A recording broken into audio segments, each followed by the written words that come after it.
আবার একটি নতুন রেসিপি নিয়ে আপনাদের কাছে চলে এলাম। ছোলার ডাল, মসুর ডাল, আলু আর ভেন্ডি দিয়ে রেসিপিটি শুরু থেকে শেষ পর্যন্ত দেখবেন। দিচ্ছি আলু রান করার জন্য দিচ্ছি সয়াবিন অয়েল,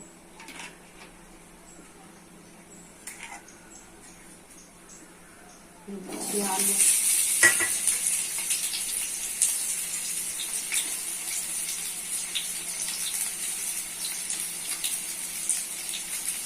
দিচ্ছি একটু হলুদ গুঁড়ো, লবণ,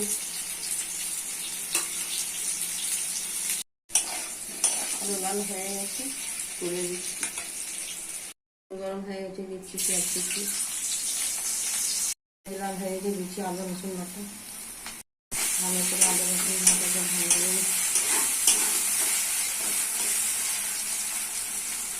রসুন লাল হয়ে গেছে দিচ্ছি মশলা, হলুদ গুঁড়ো 1 চামচ, লঙ্কা গুঁড়ো 1 চামচ, জিরা গুঁড়ো 1 চামচ, ধনে গুঁড়ো 1 চামচ, লবণ 1 চামচ। মশলা ভালো করে কষে নিতে হবে। মশলা কষা হয়ে গেছে দিচ্ছি ভেজে রাখা আলু,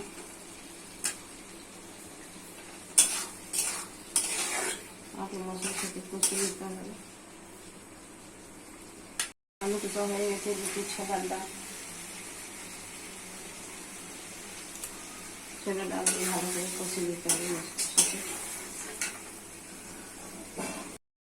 ছোলার ডাল আলু কষা হয়ে গেছে দিচ্ছি মসুর ডাল, ছোলার ডাল আলু কষা হয়ে গেছে দিচ্ছি ভেন্ডি,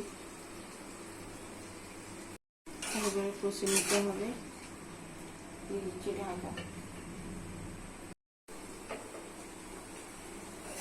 সয়াবিন ছোলার ডাল কষা হয়ে গেছে দিচ্ছি জল,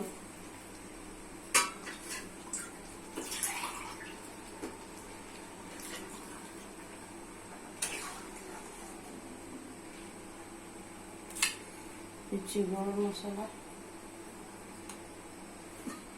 হয়ে গেলে নাম করে দেখাচ্ছি।